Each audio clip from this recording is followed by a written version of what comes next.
Bienvenidos a 360 grados, una visión global de la noticia, un espacio para debatir sobre todo lo que sucede en Colombia y en el mundo.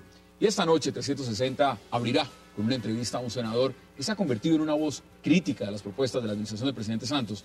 Hablamos del senador Jorge Enrique Robledo. El senador Robledo estará hoy aquí con nosotros y nos dirá qué pasa con el gobierno Santos, por qué critica su política minera, su reforma tributaria, el tema de las licencias ambientales y además por qué razón no fue el candidato a la presidencia del Polo Democrático. Hoy el senador Jorge Enrique Robledo aquí en 360 grados. Y en nuestro segundo tema de la noche hablaremos de la posesión del presidente de los Estados Unidos, Barack Obama.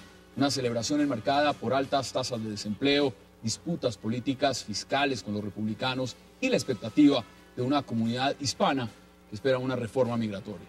Con un elocuente discurso donde habló de igualdad, de cooperación política, de control de armas y calentamiento global, Barack Obama inició su segundo mandato. ¿Qué viene para América Latina con Obama? ¿Qué tanto Colombia tendrá algún protagonismo en esta agenda de un segundo término presidencial? Lo batiremos aquí también esta noche con lujo de invitados. Y no se vayan, que ya en segundos empezamos con nuestros invitados.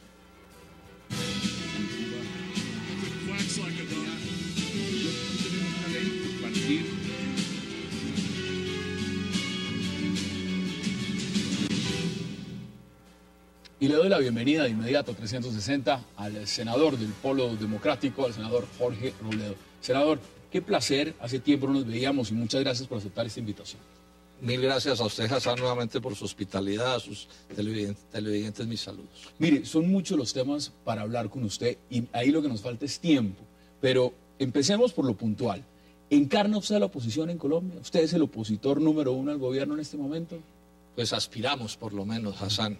Pues no solo yo, todo el Polo Democrático Alternativo es sabido que fuimos el único partido que se declaró en oposición al gobierno del presidente Juan Manuel Santos. Espero que estemos cumpliendo como debe ser eso, con rigor, con seriedad. No es un pleito personal, no es porque no tenemos cargos burocráticos, ni porque no nos dieron alguna cosa y esto, sino porque tenemos contradicciones profundas. En últimas, las mismas que tuvimos con la anterior administración, la de Álvaro Uribe, son las mismas que tenemos con Juan Manuel Santos. Entonces es inevitable que sean muchas las ocasiones en las que terminamos pues en posiciones distintas en relación con las medidas del gobierno. En ese sentido pensamos que el presidente Santos está haciendo un pésimo gobierno. El país con el tiempo descubrirá que este ha sido o está siendo uno de los peores gobiernos de la historia de Colombia. ¿Usted se imaginaba en algún momento ver al expresidente Uribe en la oposición de este gobierno? No, realmente no. Realmente eso fue una cosa que pienso que nos sorprendió a todos, porque además, pues, digamos que Juan Manuel Santos en buena medida llega allí porque lo ponen los votos de Álvaro Uribe, llega allí con el compromiso de cuidarles los tres huevitos. En esencia ellos siguen siendo iguales, ¿sí? Entonces, digamos que sorprendió un poco al país que terminara esa confrontación, a mi juicio más de tipo personal que de otra cosa, pero de todos modos sorprendente y más en la medida en que ha ido como subiendo de tono. Esa es una cosa novedosa, digamos, en esta etapa de la vida. Y frente a ese punto, ¿cómo le pareció lo ocurrido este domingo, digamos, que ya se empieza a gestar en las toldas del uribismo esa nueva alternativa, pensando en el Congreso, en una lista de senadores, en un candidato a la presidencia? ¿Cómo ve usted todo ese movimiento? Pues a ver, yo diría esto, Hassan, esa era una especie de inevitabilidad de ese proceso. Es decir, cuando en política aparecen contradicciones principales o secundarias, porque por cosas secundarias también la gente puede sacarse los ojos, pues digamos que lo natural es que esto fuera evolucionando hasta anunciar que el uribismo va a tener listas al Congreso de la República. Se sabía desde antes que iban a buscar un candidato presidencial. Entonces, digamos que no es sorprendente. Ahora, ¿qué decir sobre eso? ¿Sí un candidato con casta ahí, digamos, que pueda pelear una presidencia? O sea, esa es la dificultad que tiene el Centro Democrático. Es que pareciera que no logran encontrar un candidato presidencial, digamos, que sea capaz de reemplazar la personalidad de Álvaro Uribe, porque todos sabemos que ese movimiento uribista es particularmente uribista, por llamarlo así. Difícil endosar esos votos a la persona. Endosar votos en política no es fácil y entonces digamos que esa es la dificultad que tienen. Tienen un jefe con fuerza política como es Álvaro Uribe, pero el problema es cómo transmitirla a un candidato presidencial que todavía no se ve y a unas listas del Senado que tampoco se ven con claridad. En esas listas del Senado me encontré con un artículo que usted seguramente también lo leyó, los 3 titanes que podrían toparse en el Capitolio. Y evidentemente usted es el senador con mayor reconocimiento y respeto en el país. Lo respetan, lo quieren y además pone muchos votos. Usted decidió en este momento no optar por la candidatura que será legítima que usted la tomara a la presidencia, por ejemplo, por su partido del Polo, sino decir yo sigo en el Senado, yo sigo en el Congreso. ¿Qué está buscando usted con eso? Porque eso implicaría que a futuro usted se pueda volver a encontrar no solo con el expresidente Uribe y con su bancada, sino también con Germán Vargas Lleras si se llega a dar una reforma constitucional. ¿Cómo ve usted ese escenario? Pues digamos que sin duda tendría interés político, unas controversias pues, que pudiéramos hacer con el expresidente Uribe y con Germán Vargas Lleras sin duda pues tendrían ¿Usted se imagina mucho atractivo político. Haciendo llave con el expresidente Uribe para hacer oposición? Pues si se coinciden unas cosas sí, o en otras cosas no, dependiendo de cómo evolucionen las cosas. Bueno, eso digamos que realmente es bien difícil que eso suceda, pero sin duda que tendría su atractivo político de distintas maneras. Esperemos a ver qué termina sucediendo. Realmente falta mucho para las elecciones del año entrante. Si se estará Uribe en la lista de Senado, no estará Germán Vargas Lleras. Yo no veo tan clara ninguna de las dos opciones, ¿no? Y la reforma constitucional, digamos, para que Vargas Lleras y otros importantes figuras dentro de lo que es el esquema del gobierno de Juan Manuel Santos puedan ser senadores y ministros, ¿eso usted lo ve viable? Pues a ver, la idea de que Germán Vargas Lleras quiera ser el día de mañana nuevamente senador o Álvaro Uribe quiera ser nuevamente senador, pues digamos que ellos están en su derecho. Ahora, lo que sí no compartiría de ninguna manera son reformas constitucionales con nombre propio. Yo creo que esa no es una buena manera, Hassan, de gobernar Colombia. Entonces, vamos a cambiar las normas para que el doctor Germán Vargas Lleras pueda ser senador, pero además ministro. Pues digamos que creo que no es usted lo ha dicho, tendría nombre propio. Sí, claro, y no me parece que sea bien. Si se insistiera en esa idea, que por lo menos tengan el decoro de decir, bueno, esta medida operará después de 3 años, ¿cierto? Para que quede claro que no se está legislando pero no para Vargas Lleras, Germán, porque eso sí, por supuesto, no se vería bien. La agenda de Colombia en este momento gira a través de un proceso de paz, de negociación en La Habana. ¿Cómo ve usted ese proceso? Pues digamos que en el Polo hemos dicho frente a este tema de la violencia, Hassan, usted lo sabe, 2 cosas muy importantes. La primera, nada con la lucha armada, pensamos que eso no le sirve de ninguna manera al país. Y en segundo término, sí a una solución política. Con ese programa nació el Polo Democrático Alternativo, fuimos fuertemente censurados por eso en la administración anterior. Pero bueno, se ha tomado la determinación por parte del gobierno y de las FARC ensayar ese proceso. Sabemos que es supremamente difícil, ha habido fracasos notorios, hay profundas heridas en la vida del país, pero pensamos que vale la pena ensayar y hacemos votos porque eso salga bien. Mire lo de la tregua, por ejemplo, ha sido profunda las críticas, digamos, al tema de si se da o no un cese al fuego unilateral. El gobierno ha dicho que no. Está el tema de esa tregua navideña que para el gobierno, para otras entidades, no se respetó. ¿Usted cree que ahí hay realmente voluntad, por ejemplo, política por parte de las FARC? A ver, digamos esto, Hassan. Yo creo que la voluntad fundamental tiene que ver con que están sentados y con que han, digamos, hecho un acuerdo sobre unos puntos básicos y que hay un acuerdo también en esforzarse por llegar a un acuerdo que conduzca pues al cese de la violencia, en lo que tiene que ver con la confrontación el gobierno y las FARC. Yo diría que esa es la voluntad política fundamental. Ya en el mundo de los detalles, pues digamos que están negociando el medio del conflicto. Tan distintas son las posiciones que se están echando bala. Entonces no nos sorprendamos porque pase una cosa u otra. Pero en mi caso y en el del Polo nos hemos hecho el propósito de manejar esto con mucha paciencia y mucha prudencia en lo que tiene que ver con nuestras opiniones, porque no queremos obstaculizar ese proceso de ninguna manera. Y esperemos que al final, después de los vaivenes, de tantas cosas que pueden pasar en un proceso, el país tenga la buena noticia de que va a haber varios miles de fusiles menos en los campos de Colombia y ese día, digamos que pienso que vamos a celebrar. Bueno, ese sería otro de los escenarios también, porque si se da el marco de una negociación exitosa, pues posiblemente también veamos a miembros de las FARC en el Congreso y posiblemente en el Senado. Uno de los puntos es, ¿a usted eso le parece que en el marco de la negociación es coherente? Yo diría que hay una inevitabilidad. Y es que cada una de las dos partes tiene que estar dispuesto a aceptar puntos de vista de la otra que les permitan ponerse de acuerdo, si no, no es posible. O sea, si las FARC intentan sacar el 100% de su pensamiento adelante en la negociación, o el gobierno el 100% de lo que quiera, pues no va a haber acuerdo, que es lo que ha pasado en todos estos años anteriores. Hoy dice el anteriores. vicepresidente en los medios, le dice a los miembros de las FARC que no pidan lo imposible. Entonces, parte del proceso es ver qué puede, digamos, ofrecer el gobierno de Juan Manuel Santos que le haga a las FARC, digamos, buen negocio, para ponerlo en esos términos, si aceptar un proceso en el que, digamos, cesen su acción militar. Y eso, pues, es objeto de las negociaciones. Pero digamos que es inevitable, si se quiere que el proceso avance, digamos, tendrán que aparecer puntos de vista de índole política principalmente, que permitan, pues, que se puedan poner de acuerdo. De otra manera, ¿qué piensa de la no se reelección puede. del presidente Santos y si está ligada a este proceso completamente? Es decir, si fracasa el proceso, fracasaría la reelección, ¿y cómo ve esa reelección?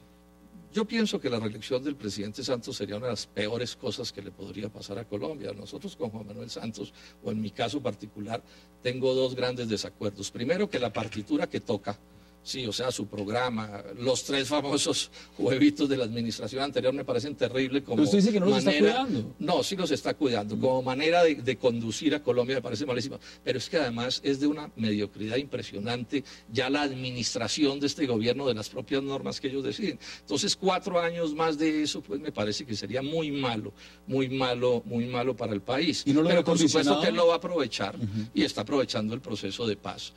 Digamos, para beneficiarse en ese proceso de reelección. Por eso iniciaba preguntándole si usted era el hombre de la oposición, porque una de las grandes críticas dentro del marco democrático en Colombia en este momento es que pareciera que no hay oposición, es como si fuera inexistente. Hay una sola coalición de gobierno, una sola coalición que está controlando absolutamente nada, y uno se encuentra que, por ejemplo, personas como usted son los que están con ojo vigilante, mirando el tema de las reformas, mirando el tema ambiental, mirando los contratos, mirando lo demás, pero el resto de partidos tradicionales están en la coalición. No, es clarísimo que el presidente Santos ha logrado agrupar en torno a lo que él llama la unidad nacional, pues digamos que exceptuando al polo, yo diría que prácticamente todo está allí. Y al uribismo. Sí, y al uribismo, pero digamos, estaba hablando de las fuerzas representadas mayoritariamente en el Congreso, porque lo cierto es que la U, el Partido Liberal, el Conservador, etcétera, todos están de un santismo furibundo. Ahora, es verdad también que hay otra oposición, que es la que ha venido planteando el expresidente Álvaro Uribe Vélez, pero aquí quiero enfatizar en esta idea, son niveles de oposición completamente distintos. Yo,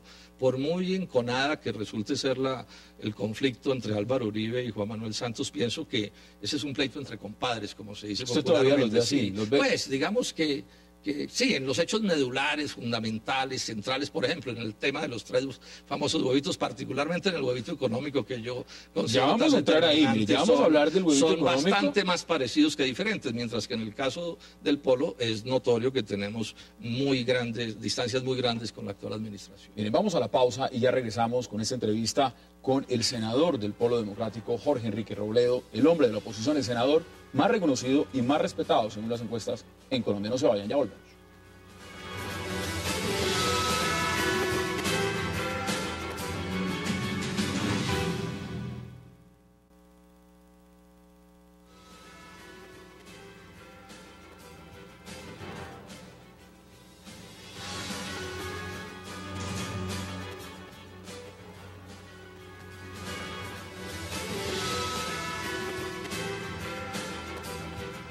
Regresamos a 360 grados en esta entrevista con el senador del Polo Democrático, Jorge Enrique Robledo.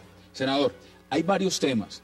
Yo quisiera en esta segunda parte empezar a que miráramos muchos de lo que significa el tren minero, pero por supuesto el tema ambiental. Usted ha sido muy cuidadoso en el tema Cerro Matoso, pero veíamos imágenes del Tayrona, el tema de las licencias ambientales, el tema de Santurbán. Es decir, acá hay infinidad de puntos que son en su agenda política, puntos prioritarios. Cuénteme de Cerro Matoso. ¿Cómo ve usted, por ejemplo, lo que significa una prórroga de Cerro Matoso? Eso estuvo muy mal negociado, definitivamente, Hassan. Ahí precisamente ayer expedimos además no solo yo, otros congresistas de la Comisión Quinta, de otros partidos políticos, emitimos un boletín de prensa diciendo que eso fue un pésimo negocio. ¿Por qué lo hacen?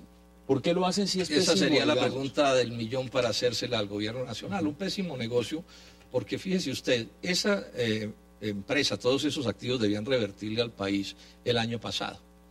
El gobierno toma la decisión de no revertir y decir que va a renegociar el contrato. Y lo que renegocia es un pésimo negocio. Es decir, se le termina alquilando esos bienes que valen más de 1 billón de pesos por una tasa anual del orden del 0.8%.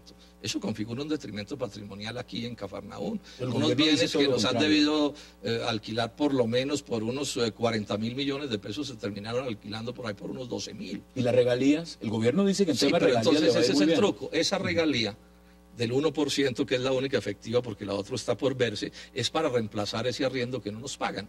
Y la regalía, ese 1% vale un equivalente de unos 12.000 millones, mientras nos han debido pagar por lo menos 50.000 millones por el alquiler de los equipos. O sea, el gobierno utiliza el punto de la regalía para ocultar que ese punto de la regalía es para reemplazar el arrendamiento que no nos paga. O sea, en eso también falta de seriedad, porque lo menos es que al país le digan de frente: ese 1% de esa regalía no es regalía nueva, sino es para pagar un alquiler de unos equipos que le pertenece a la nación. Bueno, y defiendan el alquiler, pues ese monto, pero si lo dice usted lo lleva diciendo desde hace varios meses. No solamente lo ha dicho usted, lo ha dicho, por ejemplo, el representante Barguil, lo ha dicho otros congresistas, pero también lo ha dicho la contralora Sandra Moleri en el tema de las licencias ambientales. ¿Por qué el gobierno no ha escuchado esos puntos? Sencillamente el tren minero o el tren de tratar de no asustar el capital extranjero, y en este caso estas grandes multinacionales, es lo que está primando, o realmente para Colombia es un buen negocio garantizarles a estas multinacionales que estén en Colombia y darles unas utilidades mitad y mitad. No, yo no me opongo a que haya inversión extranjera, esa no es la discusión. Lo que pasa es que se supone que los negocios con los extranjeros deben ser buenos negocios. No puede ser que sea la ley del embudo en que ellos se las ganen todas y los colombianos seamos perdedores. Entonces, por ejemplo, hay un pleito de 63.000 millones de pesos de regalías no pagas denunciado por la Contraloría y no se resuelve en el contrato. Hay un problema ambiental gravísimo porque esa empresa no tiene licencia ambiental, tiene un permiso ambiental que es otra cosa diferente y no se resuelve. Eso lo dice la Contraloría. Y no se resuelve el contrato. Estas son cosas que dice la Contraloría. Tenemos un listado larguísimo de cosas mal negociadas por el gobierno. Yo he llegado a una conclusión, y es que estamos ante un gobierno absolutamente sometido a los intereses extranjeros. Yo expliqué en un debate en la Comisión Quinta cómo el actual ministro de Hacienda fue capaz de irse a Toronto a una reunión con mineras a decirles que les había nombrado un viceministro cuyo objeto era hacer felices a las mineras. Hacerlos felices a ellos. Hacerlas felices a las mineras. Entonces, con ese tipo de personajes, pues, ¿cómo va a ser posible que se defienda el interés nacional? Así no se puede. Y es lo que explica por qué, digamos, el país está entrampado, digamos, en esa relación. Santurbán, lo mismo. Lo de Santurbán es básicamente lo mismo. Recordemos que si no se monta el Greystar ahí, el proyecto de Greystar, es por la inmensa movilización de los santanderianos. Y sin embargo ahí siguen esas mineras medrando, ¿cierto? Moviendo una cosa, moviendo la otra, y el gobierno no se para con seriedad, pues, atender las cosas como debe ser. O hay otro caso ambiental, que usted también lo enfocó hace un momento, que es el caso del Tayrona. Un parque que debería ser sagrado, y el presidente Juan Manuel Santos empezando su gobierno, se para y le anuncia al país que en la que puede ser la principal bahía del Parque Tayrona en Arrecifes, le va a entregar a eso a una transnacional, las Ixenses, para que monte allí un proyecto hotelero. Eso es un despropósito. ¿Usted cree absoluto. Que eso ya quedó frenado después de las últimas decisiones? Mirábamos con el exministro Manuel Rodríguez que aquí falta dar un paso. ¿Cuál es ese paso? Necesitamos que se clarifique de una vez por todas y definitivamente con normas que esas amenazas van a cesar. Porque es que esto fue como al capricho de los presidentes. Yo creo que hay normas claras, pero pues como se empeñan en que no son claras, pues habrá que sacar otras más claras todavía para que quede claro que no podrán ser 2 o 3 negociantes privados los que le impongan la política ambiental a los parques de Colombia. Es que eso es un despropósito. Aquí somos 45 millones de colombianos y hay 3 o 4 familias muy poderosas, cercanas a los afectos del jefe del Estado, que quieren hacer allí lo que les antoja. Eso no puede ser. No puede ser, y tenemos que resolver ese problema definitivamente. Mire, otro de los temas fundamentales, y usted, mejor dicho, lo he leído en Twitter, en artículos, en transmisiones, fue todo lo que tuvo que ver con la reforma tributaria. ¿Por qué no le gustó esa reforma? Ya está en ejercicio, ya esa reforma entró y la reforma pasó en diciembre en emergencia y ya está activa. ¿Qué es lo que más le ha preocupado a usted de esa reforma tributaria? Mire, Hassan, esa es la peor reforma tributaria de la historia de Colombia. Nadie se había atrevido a tanto como el presidente Juan Manuel Santos. ¿Y por qué? Lo voy a resumir bastante. Esa reforma les disminuye los impuestos a los monopolios y a las transnacionales. El impuesto de renta del 33 al 25%, según el ministro de Hacienda, eso vale 8 billones de pesos. Y me refiero a monopolios y a transnacionales porque la parte que le rebajen a pequeñas y medianas empresas, yo eso no lo discuto, eso puede ser una cosa razonable.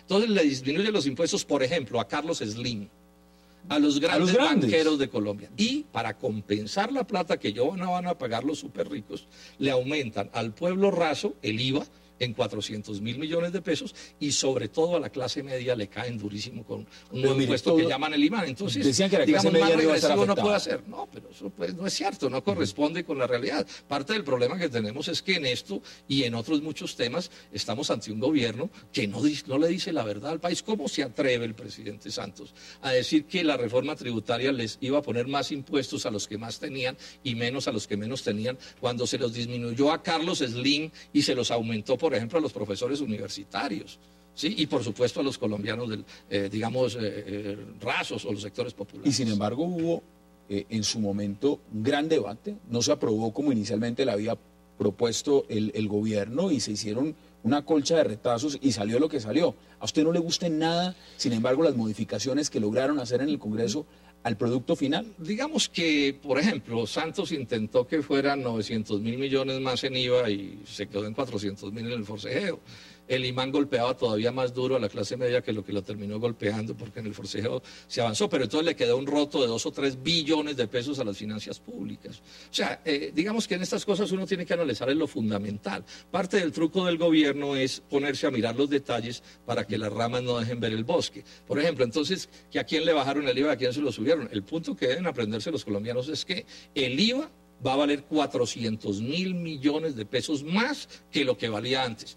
Así a unos les suben, a otros les bajan, porque al final aquí lo que importa es la masa total del recaudo. Cuénteme finalmente cómo está su partido. El tema de la división del polo, si hay una división, si lo que vimos, digamos, con el alcalde Gustavo Petro, los progresistas, lo que podemos llegar a ver en algunos escenarios que algunos dicen de pronto el representante Iván Cepeda, de pronto Abra Camino, Marcha Patriótica, el Partido Comunista, el MOIR, alguna facción que haya ido a apoyar al Centro Democrático.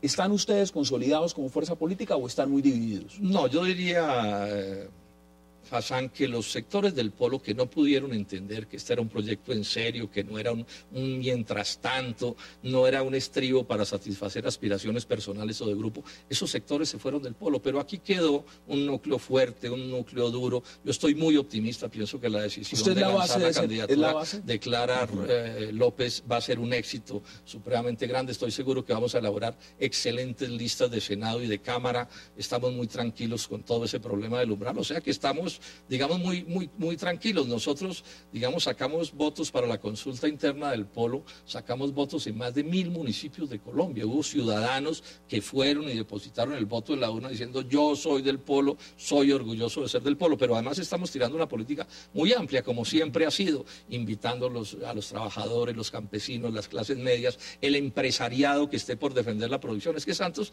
está acabando con la industria, está acabando con el agro. El polo es el único partido que está defendiendo de verdad la producción nacional. Entonces estamos seguros que nos vamos a ampliar un nicho en la vida del país y vamos a consolidar nuestra fuerza. No obstante, se hayan retirado pues ciertos sectores del polo que uno preferiría que no se hubieran ido, pero bueno, ya sabemos, si tiene una idea distinta, pues y en los últimos segundos que nos quedan, no puedo dejar de preguntarle, porque de una u otra manera Gustavo Petro formó parte del polo.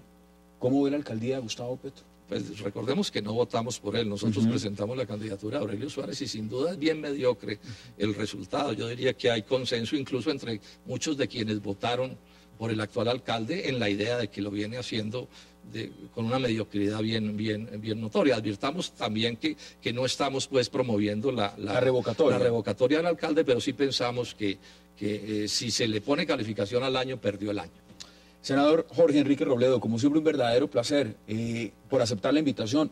Créame que van a ser muchas las veces que nos gustaría hablar del acontecer nacional con usted y de otros temas. O sea que gracias por habernos acompañado. Hassan, a usted mil gracias por su invitación y a sus televidentes mis saludos. Mire, vamos a hacer una pausa porque al regreso entraremos a analizar con dos analistas internacionalistas de lujo lo que ha sido la segunda posesión de Barack Obama en la presidencia de los Estados Unidos. No se vayan, ya regresamos.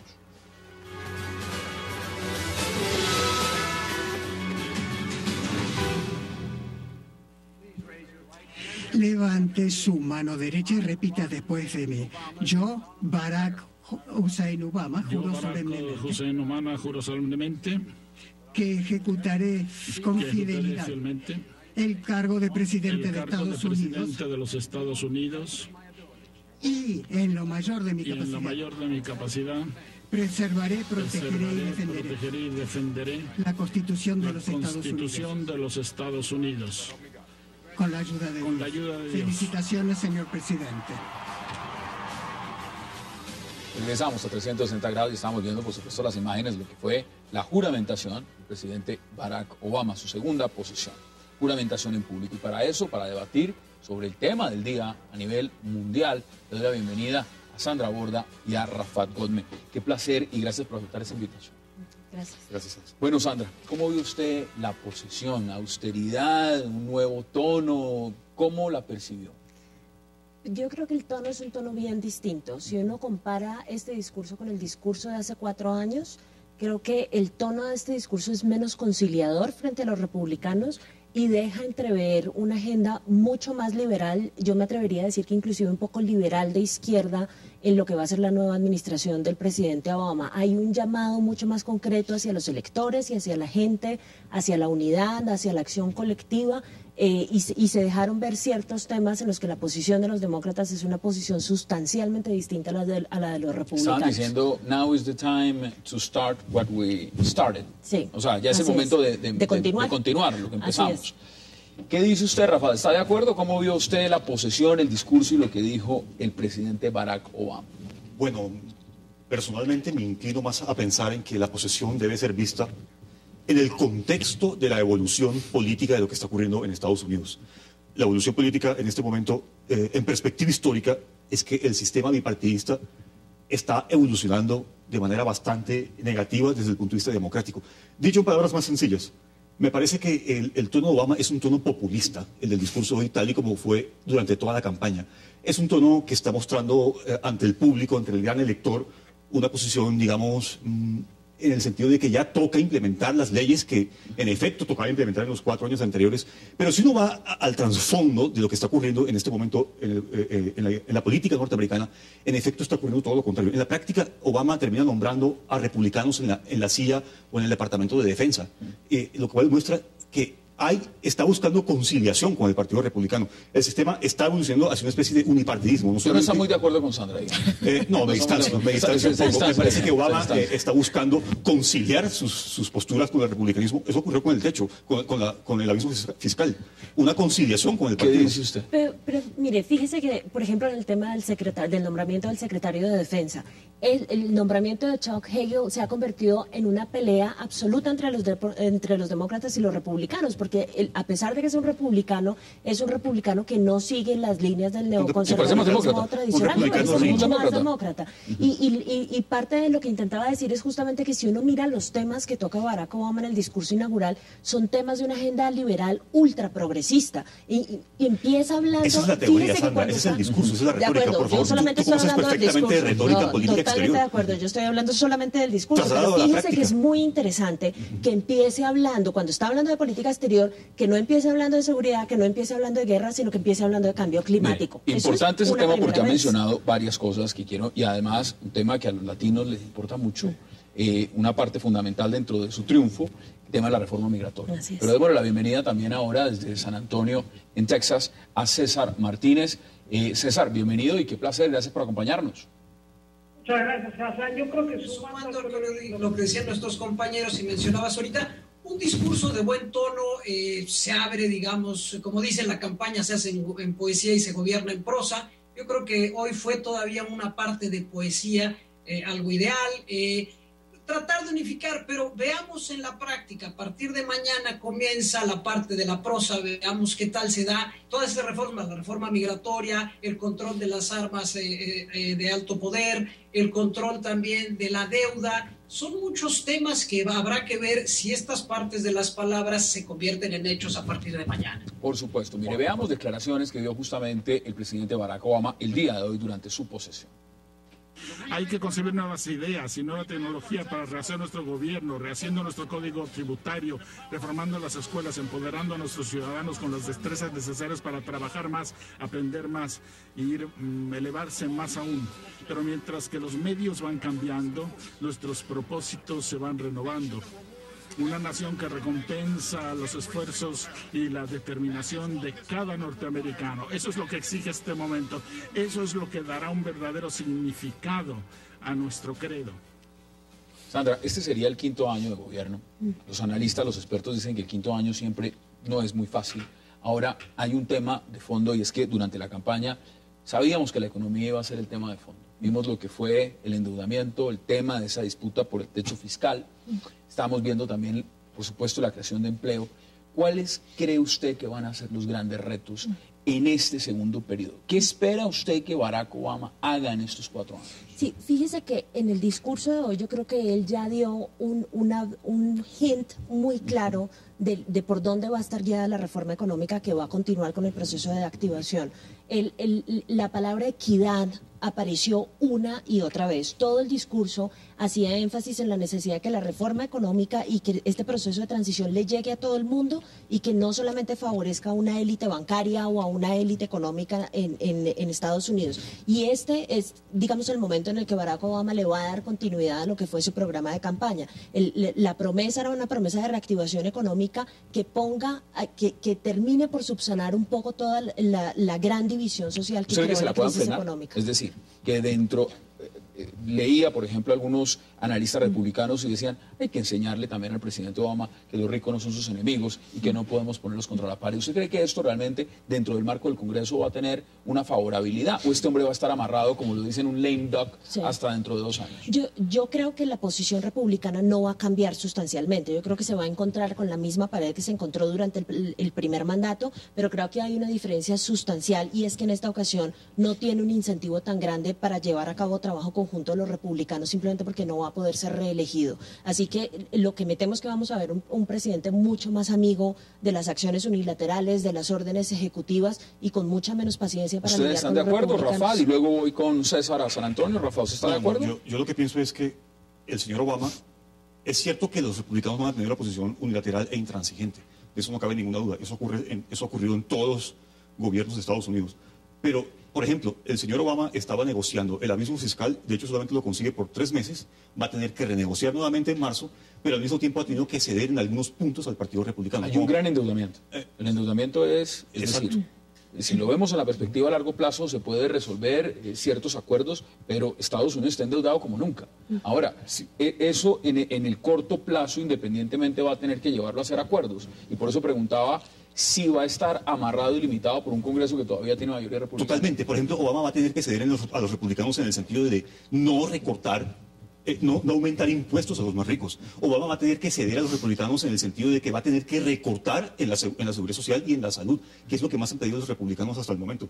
Así que Obama va a estar muy atado en la conciliación que va a tener que llevar a cabo de aquí en adelante con los republicanos. César, ¿qué dice usted frente a lo que muchos consideran es el tema más importante en la agenda del presidente de los Estados Unidos y, por supuesto, en este caso, el presidente Obama, que es el tema del endeudamiento y, por supuesto, su política económica? Bueno, yo diría que son 3 grandes temas. Uno sí es el endeudamiento, otro es nuevamente el control de las armas, que ha salido ya de toda dimensión en la seguridad. La agenda migratoria también es muy importante, entonces no es de que sea uno u otro, sino va a tener que lidiar con 3 balones al mismo tiempo. Pero yo sumaría una cosa, el representante Cantor y Mitch McConnell, el senador, dijeron que era, digamos que hoy era un nuevo día, una parte, un fresh start, estaban mencionando. Yo lo que diría también, el presidente Obama va a tener que aprender a tomar el teléfono más, a acercarse más al Congreso. Ha sido uno de los presidentes que menos se ha acercado al Congreso. Y recordemos que aquí tenemos 3 poderes, el legislativo, el ejecutivo y el judicial. Va a tener que trabajar también, sí, tiene mandato, pero tendrá unos 6, 8 meses antes de que la gente empiece a pensar en el 2014, que ya empieza lo electoral. Entonces, estos 6 meses, 8 meses son clave para tratar de pasar todas estas iniciativas. César, ¿y cómo ve el tema de los latinos? Porque usted menciona que dentro de uno de esos paquetes usted incluye la reforma migratoria. Una reforma que en el primer periodo, por supuesto, no se fue una reforma financiera, se fue una reforma al sistema de salud, se trabajaron otros puntos y se quemó el combustible para impulsar una reforma migratoria. Pero los latinos le dieron prácticamente la presidencia en gran medida a Obama en este segundo periodo. ¿Y dónde va a quedar esa reforma migratoria si todavía tenemos republicanos en el Congreso y esto es netamente una medida bipartidista? Si no hay un acuerdo entre los dos partidos no va a haber reforma. ¿Puede el presidente Obama tener entre estos 4 años la gasolina para hacerlo? ¿Qué sucede? 50% del crecimiento poblacional de este país es latino. El futuro, muy gran parte del futuro del país es latino. Los dos partidos lo saben, el tono se ha bajado de ambos partidos, los republicanos, Marco Rubio ya está haciendo una propuesta también. Entonces yo creo que esta reforma requiere de ambas partes, pero no la veo lejana. Yo creo que este año sí se debe de dar. Antes, por supuesto, que lleguen las elecciones del siguiente año. Pero yo creo que una reforma migratoria sí la vemos, pero porque ambos lados saben que es importante e inminente. A mí, ¿por qué me suena eso a que no? Es decir, siempre los he visto prometer una reforma migratoria y desde Reagan uno no ve absolutamente ningún avance. Se queda en el discurso presidencial, en el discurso de posesión. ¿Usted sí la ve? No, yo creo que ahí el diablo está en los detalles, porque efectivamente, como lo acaba de sugerir él, hay dos propuestas en materia de reforma migratoria, una del Partido Republicano, que es la que está encabezando el senador Marco Rubio, y otra que es la que quiere adelantar Obama, y lo que seguramente vamos a ver es un resultado muy en el medio, que va a recoger la posición de centro de los republicanos y la posición de los demócratas, que la van a tener que alivianar también un poco. Pero hay un interés electoral gigantesco en esto. Estamos viendo a la jueza Sotomayor jurando a Biden, estamos viendo latinos hablando en español durante la posesión, es decir, el compromiso es muy grande. Y los republicanos tienen absolutamente claro que no van a estar en condiciones de ganar una elección presidencial si no tienen al menos un porcentaje significativo del voto latinoamericano en Estados Unidos. Así que, digamos, esto es una cosa en la que tienen interés ambos sectores y en la que los republicanos van a tener que jugar a neutralizar un poco la posición del Tea Party, que es el que tiene la parte más dura, la posición más dura en materia migratoria al interior del Partido Republicano. Vamos a hacer la pausa y ya regresamos porque son muchos los temas que tenemos que ver, no solo en la coyuntura interna de los Estados Unidos a partir de esta segunda posición de Barack Obama en la presidencia de los Estados Unidos, pero también todo lo que tiene que ver con política internacional y, por supuesto, incluida América Latina. Ya volvemos.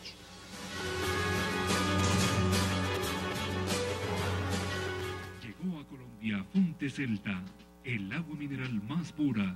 Fonte Celta, enriquecida con solidaridad.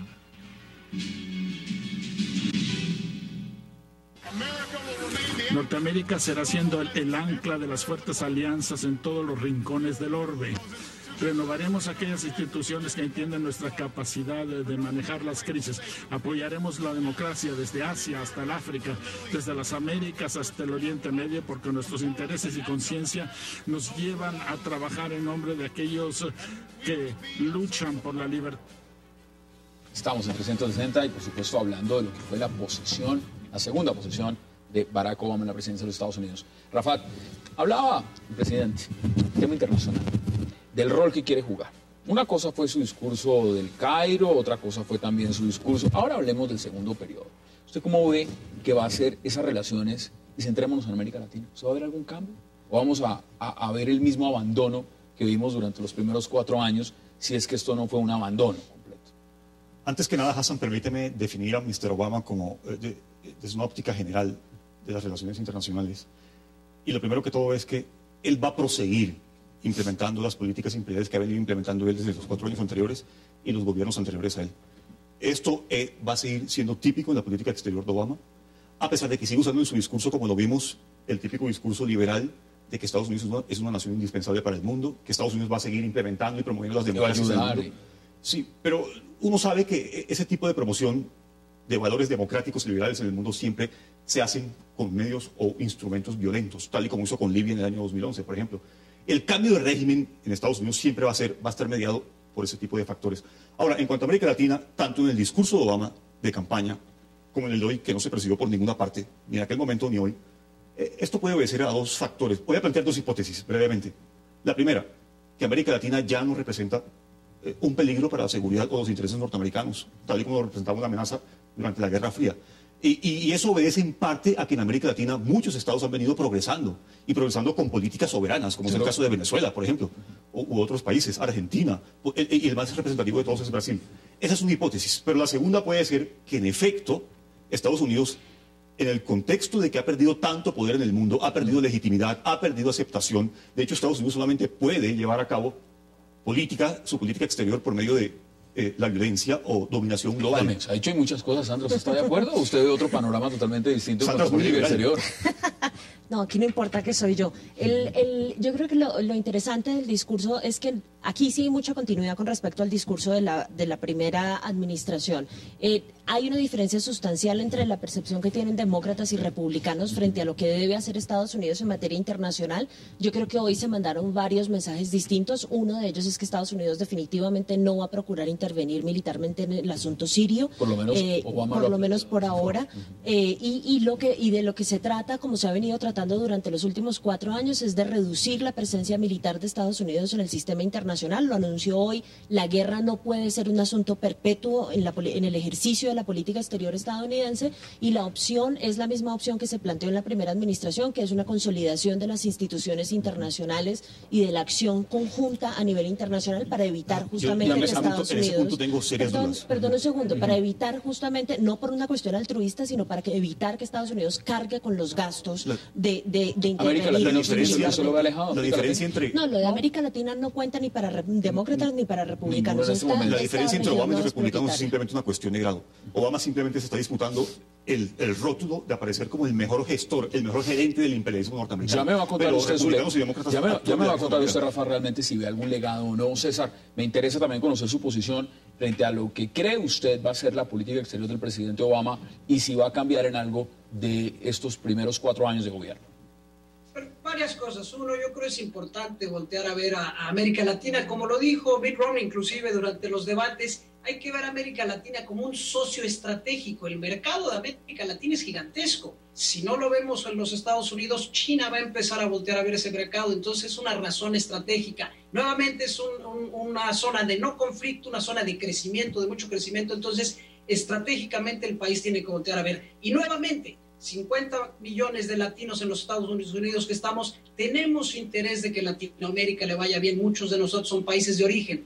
Y esto lo tienen que ver nuevamente la administración Obama y el Congreso. Y seguramente debe de haber un cambio en eso. Y número 2, en cuanto a las guerras, reducir las guerras, pero también tenemos una guerra interna que está sucediendo. Las armas que literalmente nos están haciendo mucho daño se tienen que regular, pero lo más importante es que la gente tiene que participar. El Ejecutivo, el Legislativo va a recibir, si la gente llama al congresista, al senador, van a reaccionar. Si se queda pasiva la gente, no quedará más que en palabras. Mire, usted menciona un punto importante, estamos llegando a la etapa final, pero ¿usted cómo ve esa propuesta del tema del control de armas? Algo que de una u otra manera era impensable que un presidente en ejercicio o siquiera un candidato en campaña tocara ese tema. ¿Usted cree que eso va a evolucionar favorablemente? Yo, en primer lugar, creo que si no pasa ahora, no va a pasar nunca. Si la coyuntura de Newtown no sirve para llevar a cabo una reforma, definitivamente no va a servir. Yo creo que la reforma va a ser el resultado de una combinación de las primeras órdenes ejecutivas que ya anunció Obama la semana pasada y de un proceso de negociación durísimo con los republicanos, porque esto sí tiene que ser una política bipartidista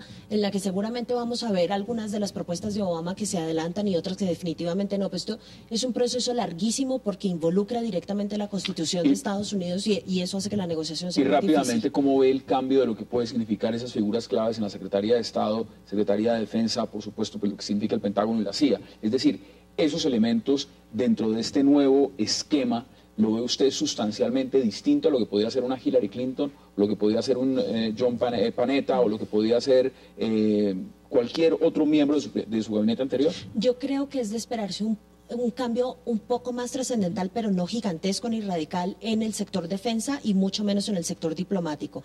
John Kerry es más una continuación del tipo de diplomacia que adelantaba Hillary Clinton, mientras que lo que va a pasar en defensa, insisto, seguramente va a ser un retraimiento de la fuerza militar en Estados Unidos. ¿Qué dice usted, Rafael, brevemente también sobre ese punto? ¿Usted cree que ahí hay unos cambios sustanciales? El hecho de que Hillary Clinton no vaya a estar en ese segundo periodo, los cambios fundamentales, usted los mencionó en el inicio, que está alguien como Hegel y no esté, digamos, alguien como León Panetta. ¿Usted cree que ahí hay cambios sustanciales?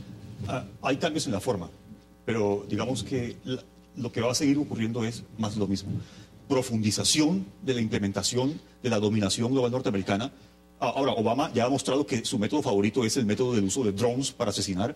Ha mostrado que su método favorito es el de reducir el aparato militar para volverlo más eficiente, más móvil y más letal. Y eso es lo que representa el señor el Brennan en la CIA, y es lo que representa el señor Hagel en en el Departamento de Defensa. Son personajes con oscuros precedentes de sistemáticas violaciones de los derechos humanos. De hecho, fue el que implementó el plan de tortura en Irak, el actual director de la CIA.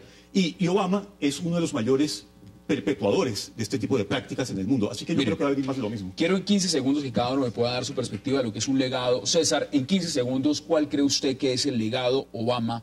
Y si es que este hombre ya no pasó de lejos a la historia en la presidencia de los Estados Unidos, ¿cuál cree usted va a ser ese legado? Bueno, lógicamente pasa a la historia como el primer presidente afroamericano, no solo en ganar, sino en reelegirse. Ahora viene una etapa importante que yo creo que este año es el clave. Si quiere pasar su agenda, tiene que ser este año, tiene que negociar más, tiene que acercarse más al Congreso, y si logra eso, puede lograr reformas que pueden marcar el legado del presidente. 15 segundos, ¿cuál es el legado? ¿Le ve legado? No, ninguno. Obama, de hecho, es uno de los peores presidentes de Estados Unidos en los últimos 100 años, solo superado por el más, todavía peor, George no diga que es su anterior. Es su predecesor. Así que, Obama es simplemente un instrumento más subordinado a los intereses de las grandes corporaciones militares y económicas. Legado en 15 segundos. Uno que ya está consolidado es el de la reactivación de la peor crisis económica, una de las peores crisis económicas de este siglo, y eventualmente dos, pero esto es mucho más especulación, el tema del control de armas y el tema de la inmigración. Vamos a ver cómo le va. Tiene 4 años para hacerlo. Sandra Borja, como siempre, un verdadero placer. César Martínez, gracias por acompañarnos desde Houston. Y por supuesto, Rafael Gómez, gracias por aceptar la invitación en el estudio. Y a ustedes, gracias por acompañarnos. Mañana tenemos una cita de nuevo aquí, a la misma hora, 8 p.m. en 360, para seguir hablando de la agenda política de Colombia y del mundo. Es una próxima oportunidad.